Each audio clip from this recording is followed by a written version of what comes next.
You're listening to a podcast from The Word. The Stack Water game. I'm going to go first because I've got something in honor of the American presidential election. Okay. In honor of American exceptionalism. You will search in vain for loads of albums called whose title is British something. Yes, you won't find many of those at all. But you will find thousands that begin with the word American. Okay, American so-and-so. Okay, so these are 5 LP records, one of which is not real. Okay, are you ready? Are you telling me who they're by to, or just the title? I will. Okay. Here we go. Just listen. Okay. American Head by the Flaming Lips. American Band by the Drive-By Truckers. American Dream by Crosby, Stills, Nash & Young. American Caesar by Iggy Pop. And American Dirt by John Mellencamp. Are you ready? Shall I go again? American Head by the Flaming Lips. American Band by the Drive-By Truckers. American Dream by Crosby, Stills, Nash & Young. American Caesar by Iggy Pop. And American Dirt by John Mellencamp. Over to you. Which one's not real? God, and I really ought to know some of these. American Dirt sounds completely plausible because it's such an extraordinary title. American Caesar is equally extraordinary. How would he have made that up? I doubt it. American Head by the Flaming Lips, I think, exists, as does the Drive-By Truckers. I think it's American Dream by Crosby, Stills, Nash & Young because, A, I don't remember it, although it's probably screamingly obvious if I'm wrong, and B, would they have written something about an American dream rather than specifically, because they weren't 100% enthusiastic about the state of the nation, but they were very, very enthusiastic about the state of their kind of hippie ideals. So I may be wrong, American Dream. You are wrong. Oh, dude. That's a real record. American Dream is real. American Head by Flaming Lips is real. American Band by the Drive-By Truckers is real. American Caesar by Iggy Pop is real. But American Dirt by John Mellencamp is not real. American Dirt actually it's the title of a novel. But I thought oh, that's great. That could easily be a John Mellencamp album. I win. You win hands down. You win hands down. I've got for you I've got a selection of slightly earnest folk groups from the late 50s and early 60s with names that have a sense of community about them. Okay. Right? You remember that era? So you've got the Rooftop Singers, Spot the Ringer. Yeah. 4 of these are real. One of them's fictitious. The Rooftop Singers. Yep. The Hearth Warmers. The Hearth Warmers. The Hearth Warmers. Yeah. The Women Folk. Women Folk. The Limelighters. Right. And the Brothers 4. Right. Well, going from the back, I know the Brothers 4 were real. I know the Limelighters were real. I know the Rooftop Singers were real. So that just leaves me with the Hearth Warmers. The Hearth Warmers and the Women Folk. I'm going to say Women Folk's real, and I'm going to say Hearth Warmers is not. I'm in a corner here. You're absolutely right. You're right. The Women Folk, early 60s, and slightly progressive, but not quite as political, perhaps, as the others. But the Hearth Warmers, no, you're right. Rumbled. Very good work from you. They're all Mighty Wind groups, aren't they? They are very much so. If anybody's looking for a film to watch on a wet Sunday, A Mighty Wind is one of the lesser known works of Christopher Guest and the Spinal Tap lot. Didn't get the rave reviews of some of the others. It's a lovely It's film. really touching. It's really, really touching. It's one of those. It's one of those Christopher Guest films that I watch again and again. Unlike Spinal Tap, which I don't really. But Best in Show and oh God, what's the one where he's in the town which is putting on the pageant? Waiting for Guffman. Oh God, Waiting for Guffman. That's fantastic. No, Mighty Wind's good because it's got some genuinely moving moments in it. Sad moments, isn't it? I mean, it's not just comedy. Very convincing. But talking about just comedy, Kanye West, as I'm sure anybody listening will know, put out had a birthday present devised for his wife, Kim Kardashian, for her birthday. And it's absolutely astonishing because I can remember extravagant displays of affection and wealth by rock stars in the past, particularly Yoko Ono hiring a plane to skywrite "Happy Birthday, John" over the New York skyline. Do you remember that? For John Lennon's birthday. And now, I remember thinking that, but I thought it was quite nice, actually, but a little bit over the top. But now, compared with this, that seems small scale and touching, because Kanye West has had a hologram made of Robert Kardashian, Kim's late father, who was famously, of course, the lawyer and the attorney in the O.J. Simpson case. And in it, he says some extraordinary things. One is who says, "You are the most amazing mother to your 4 children. You are perfect." And even more grotesquely narcissistic, he says, "You married the most genius man in the whole world, Kanye West." Can you imagine commissioning something that says that? It's incredible, isn't it? There's it beggars banter, doesn't it, really? The kind of scale of this. Did at any stage in the planning process anybody say to Kanye, "Do you not think this might be a little bit over the top? Maybe just rein it in a little bit, and then don't say anything about yourself and don't make it too extravagant." Clearly, nobody restrains him at all, and he doesn't restrain himself. The classic thing with very, very rich people is surround themselves by people who just agree with them. And once they find people disagreeing with them, they tend to let them go, don't they? I mean, is that? I suppose very rarely they get the kind of valuable, advice they can trust. I don't know, but I mean, it's possible. I don't know if this has ever happened to you, but I've seen cases of this where I've not seen cases of people commissioning holograms for their wife's birthday. Clearly not. But I've seen people buy very extravagant presents for, very often for their wife. It's very often a male-female thing, because men very often aren't quite confident about what's the most appropriate or the most desired gift. And so they will tend to compensate for this by making it the most expensive gift. Yeah. You know what I'm talking about? And so I have seen cases where extremely valuable or over-the-top presents have been presented to, wife on case of wedding anniversary or God knows what, where people in the room have clearly thought, that's just... that's gone a bit far. That's showing off. It's like Chivas Regal. Do you remember Chivas Regal whiskey back in the 70s and 80s? I think their advertising line was reassuringly expensive. So the one thing you knew about Chivas Regal was that... Was it there? I think it was them. It might be something like one thing you knew about them was that if you gave someone that gift, you were being very generous. Yeah. Irrespective of what the quality of it was like. And so I have seen that kind of thing on a small scale. It's interesting, dear. You're going back to your, the days when hiring a plane to write "Happy Birthday, John" in the sky above quaint, New York. Small scale. Well, it does now, absolutely. Because if you heard that your next door neighbor was doing that for his daughter's 21st, you wouldn't be absolutely amazed. No, you wouldn't anymore. No. Whereas back then, it was, my God, that's the kind of mad thing rock stars do. And now it's all, increasingly everybody does it.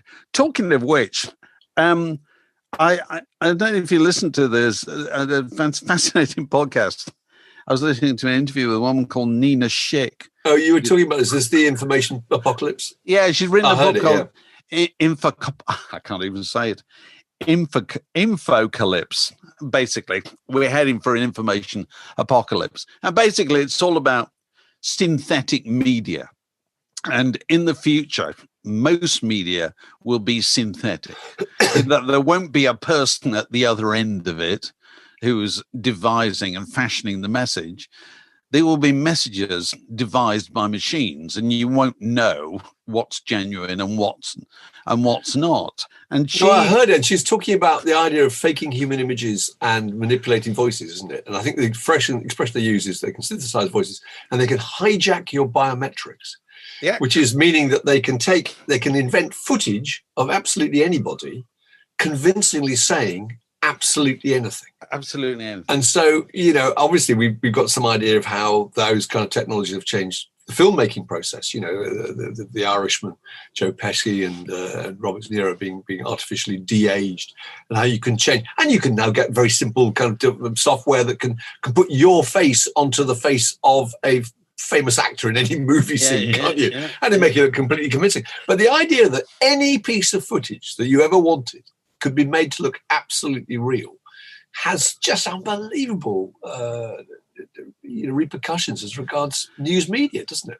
Well, in all kinds of media. And, she makes the point that what Scorsese did at enormous expense for The Irishman can now be done far better using a piece of free software that absolutely any kid can get hold of, So there's that. And she says you can make special effects on a laptop even now, but she said in a few years' time you'll be able to make any special effects that are probably superior to ones in movies at the moment. Absolutely astonishing. And it was only after I heard that I went and she pointed to a website that no doubt other people know, but I'd never seen it before, called thispersondoesnotexist.com, which just every time you refresh it, it presents you with a face of another utterly plausible human being, except they're not real. They're not real. They're completely made up from bits of information in the kind of the database that just throws up these kind of images. Of course, I'm sure your thought must have been the same as mine when seeing this was, my God, imagine if somebody did this with indistinguishable indie groups, where every time you refreshed, you got another 4 kind of pallid, misunderstood plank spankers. Sorry for themselves. That's right. Self-pitiful. Yeah. Yeah, it's bound to happen, isn't it? You know what I mean? So, there would be a machine. Can you generate your own indie band? And you'll just keep refreshing until it eventually comes up with one that's successful, that people like. And then you keep going until there's another one. That's the future of popular music. That's my. So what would you do? Just feed into it pictures of Ride or whatever, and well, presumably that's the way that part of that. God knows we're out of our depth here. Yeah. But it's one of the points they were making is that if you have unlimited information going in, you can then extract it in an unlimited variety of ways. Yeah, and it will combine in ways that are utterly convincing. Because the other thing is that that I was thinking about when listening to it was that there used to be a time when there were kind of technological tricks in the entertainment business that only the professionals could do. If you go back to the 60s and 70s and even the 80s, if you wanted to make a proper pop record, you had to go into a recording studio, and who are the people who had recording studios? Are record companies, all that kind of stuff. Well, everything has now gone the other side of the counter, hasn't it? You know what I mean? Completely. It can all be done at home. It could all be done at home. Just as well. And so all that labour went into the Irishman.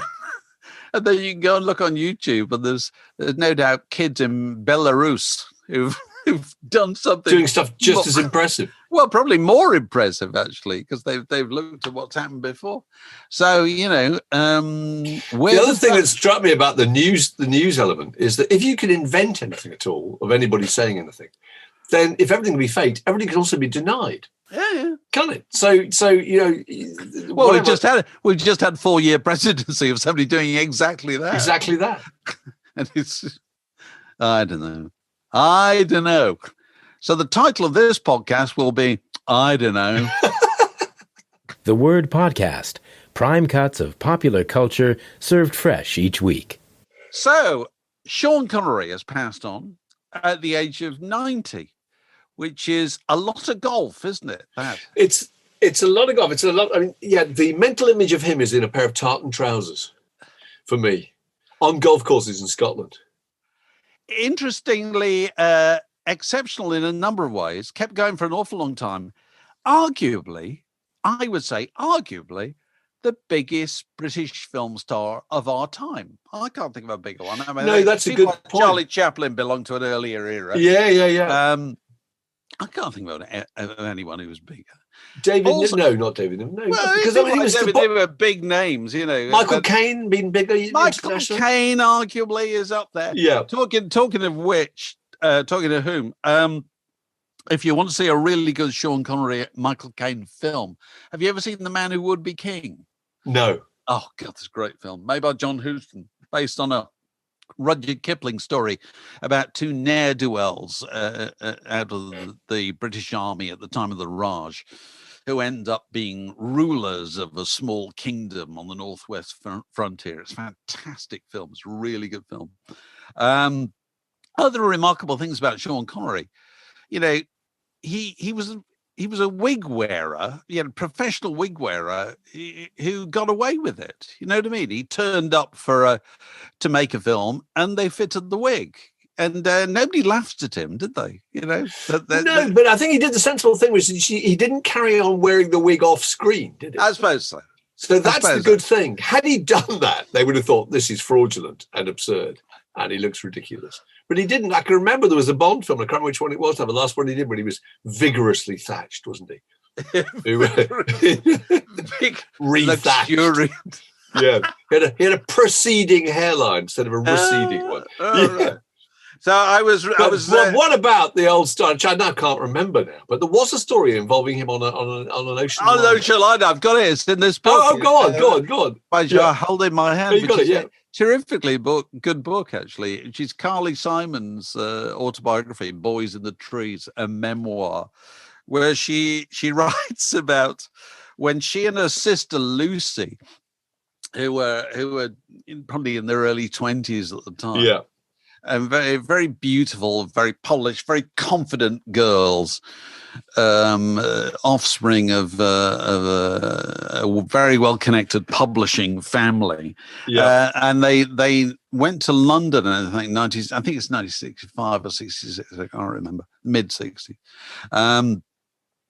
To perform, they used to do folk tunes, pretty much like the kind of the women folk, pretty much like the kind of thing you're talking about. And in those days when you went back and forth, particularly if you were girls of a certain kind of stature, you did it via the ocean liner, and they found themselves on board with Sean Connery at the time, riding high on the success of Dr. No and Goldfinger, probably at that stage, From Russia with Love. Huge. You have to imagine the impact of Carly Simon and her I'm going to show you. I'm going to show you a picture in a minute. And so they decide they're going to invite him over for a drink, So it was them that invited him. They invited him. First of all, they wrote a letter saying, our father is Richard Simon, I think, and we think you're coming over. I think he was going to New York to appear in The Ginger Man on Broadway, and they had some kind of entree, and I'm traveling with my sister, with my 20-year-old sister or whatever. And we'd love to meet you. We'd love to invite you over. They end up going to his stateroom, right? Which is like it's suites. It's rooms as far as the eye can see in this place, whereas they're in steerage. Pokey little cabin. They haven't even got a porthole. And he's got this enormous great place, and they go in, and there he is. And she says the only difference between him and the movie image was that he was more attractive in real life than he was on a movie screen. It's got champagne as chilling in buckets. There's shrimp as far as the eye can see. There he raining is. Shrimp. There he is. And what's the music playing on the hi-fi in Sean Connery's massive great suite on board the Queen Mary? What's the tune, Mark Ellen? Over to you. Well, God, what would have been the precursor of Barry White in those days? Absolutely, it's not Barry White. No, it's not Barry White. Before Barry White, wasn't it? Very it's going to be a soul singer. Of some kind. It's even better. It's What's New Pussycat. Oh my Lord, that's brilliant. The message is very clear. Absolutely. And there, for anybody who's watching this, is a picture of the Simon sisters as they looked at the time. Very beautiful. Yes. Very beautiful. Very well brought up New York girls. And clearly, Sean, for a minute, thought, I'm on for it. Well, she actually says in the book, I think briefly he thought he was on for a Simon sisters sandwich. A Simon sandwich. That's her expression, isn't it? That's right. It's her expression. I know, it is very funny. But she writes very amusingly about that whole encounter. It's the idea of just getting in touch with the sexiest man in the world 40 years running or whatever he was, you know what I mean? And say, me and my sister we'd like to come over to your suite and drink your champagne. Is that all right? That's a fantastic story, isn't it? Happy days. Actually, talking of transatlantic trips, the trailers around for the David Bowie. Oh, I've seen it. Yeah. What's it called? Is it called Starman? I can't remember. Starman or Stardust? God, I can't remember now. Yeah, we ought to know that, shouldn't we? It stars a guy called Johnny Flynn. Is that right? He was in kind of Holby City and The Detectorists and Les Miserables. And as far as I can see, it's entirely about 1971, isn't it? 1971, his tour of America at the time of, it's not a tour. The man who sold the world. It wasn't a tour, no. He just visited America, didn't he? He wasn't even a tour, because I've written about this, more than once, actually. I read about this in my 1971 book. I'm going to plug my book. No, you should plug it, but let me interject. The trailer suggests that there's only one person who believes in him. He was a guy, I think, called Ron Oberman. Ron Oberman. Ron Oberman of Mercury Records. And everyone else thinks he's absolutely hopeless. And there he is. He's got his long hair and he's wearing his dresses. And in the occasional interviews he does on radio, all he talks about is wearing dresses and being eccentric. And, and it's not playing very well with the American public. And the trailer suggests that Ron Oberman is the person who directs him into starting. You're at a crossroads.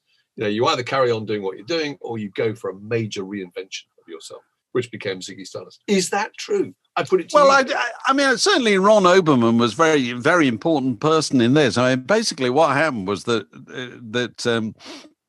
he was still contracted to Mercury in the United States, but they weren't going to re-sign with Mercury. Yeah. But somehow they organized that Mercury would pay for him to come over, albeit he couldn't play. He wasn't allowed to play because he didn't have an MU exchange, which is what you needed in those days. Yeah.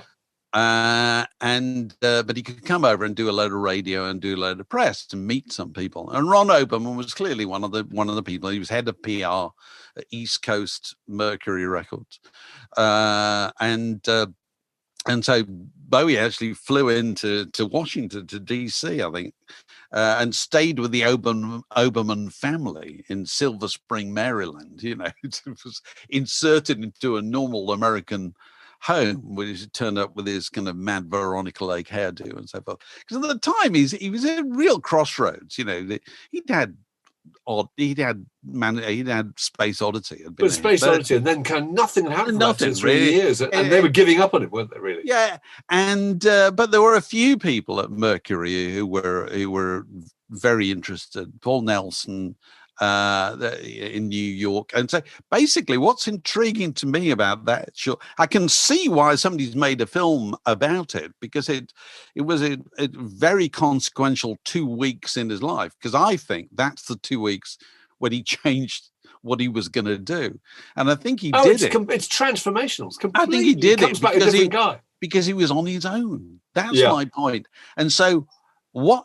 None of the people he dealt with, because he was in Maryland, he was in New York, he was in Boston, he was in Detroit, he was in Texas, he was in San Francisco, he was in Los Angeles, and at each of those stops, he dealt with different people, and so nobody saw him change.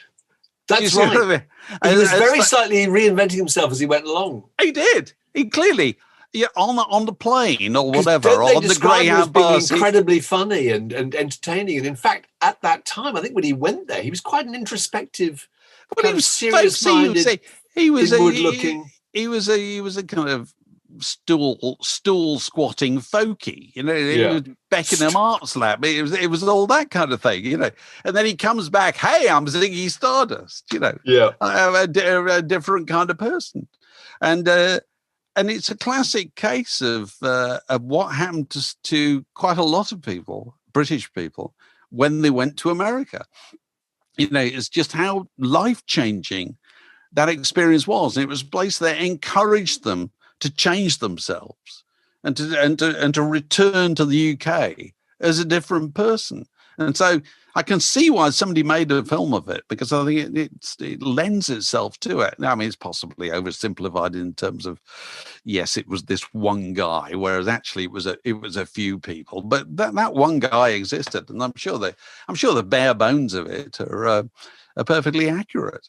And I'd love to know if it's any good. I read one review of it, I think it was in the Times, which is extremely enthusiastic, because everybody else has piled in, all the Bowie enthusiasts have piled in with the most negative, God-fearing stuff. Think and you don't blame them, because they tried to get rights to the music and they couldn't get it. They couldn't get them, so it's not in any way official.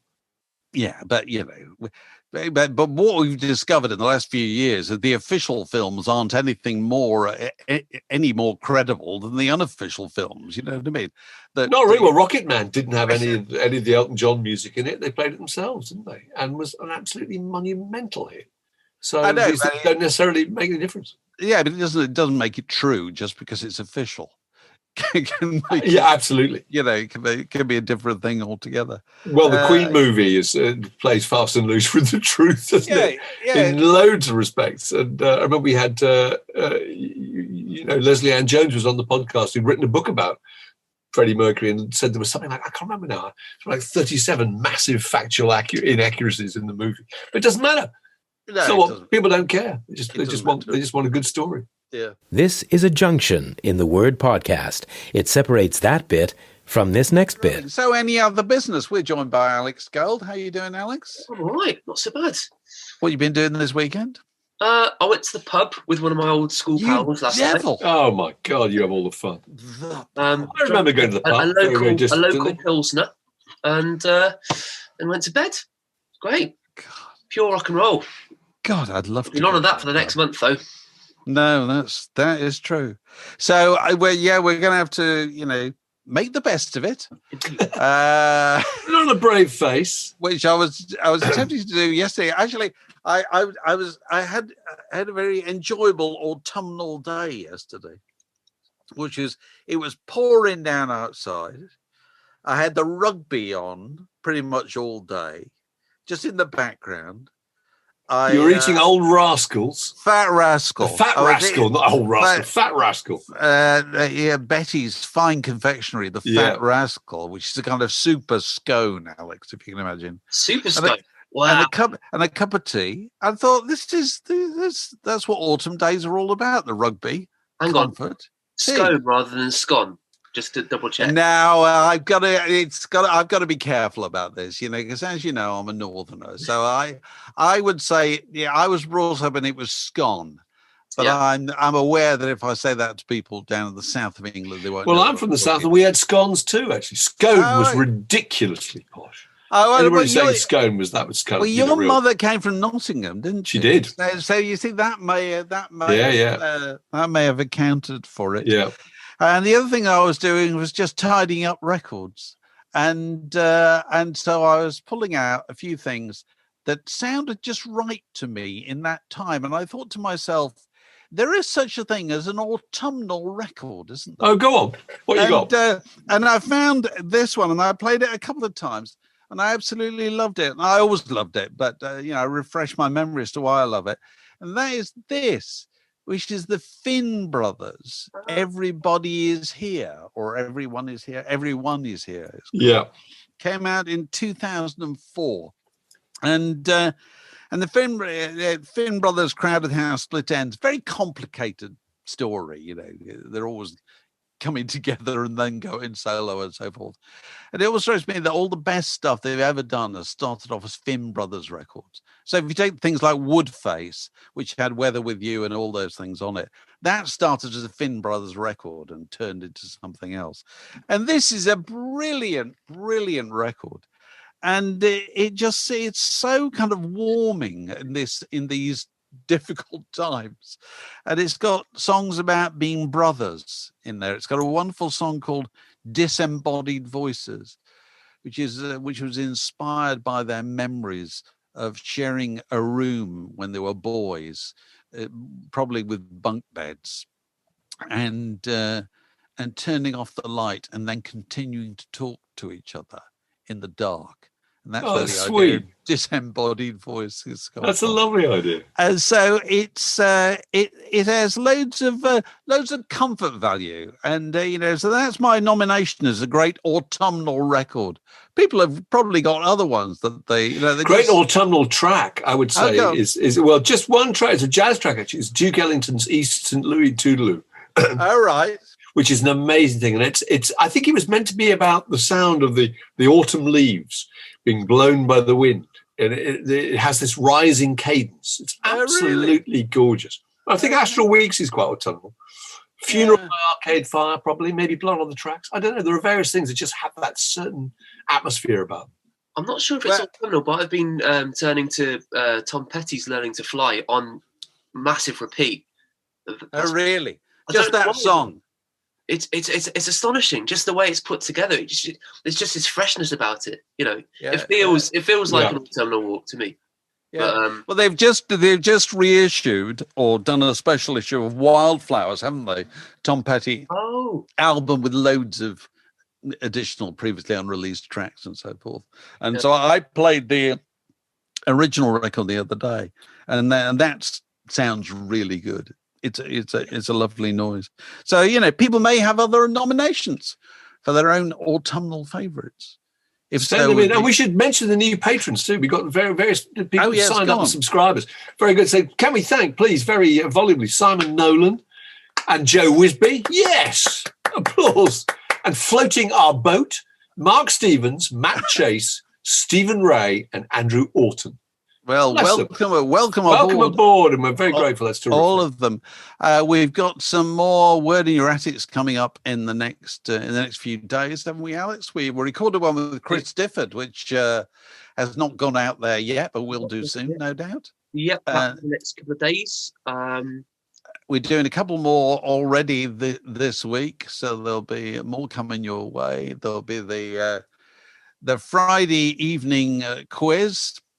Goes from strength to strength, which we're now calling It's Quiz O'Clock. It's Quiz O'Clock. It's Quiz O'Clock. On Fridays. If it's 6 on Friday, it's Quiz O'Clock. Quiz O'Clock. And if you choose to accompany it with your favourite libation, that is entirely your choice. But, we'll be here to supply the kind of intellectual nourishment component of that. And, sorry. We have a crowdcast coming up, don't we, in the next 2 weeks? 2 weeks, yes, we do. We've got on a Tuesday week. Is that coming up now? Yes, we have. So. About the 10cc book. Yeah, a guy called Liam Newton. Yeah, that should be really good. Book about 10cc called The Worst Band in the World, which I'm very much looking forward to reading. I posted a picture as we discussed last week of. I found the picture of Roger Moore and Dorothy Squires with their appallingly put upon record collection taken in the 1950s as a reminder of just, how insensitive people can be in the handling of their records, particularly when a photographer is arrived. It's around. And Backwards 7 responded on Twitter. He said, I thought you might like this. He said, I once attended a roller disco at my local sports centre. During an interlude, we were roped into a game of record breakers by the organisers.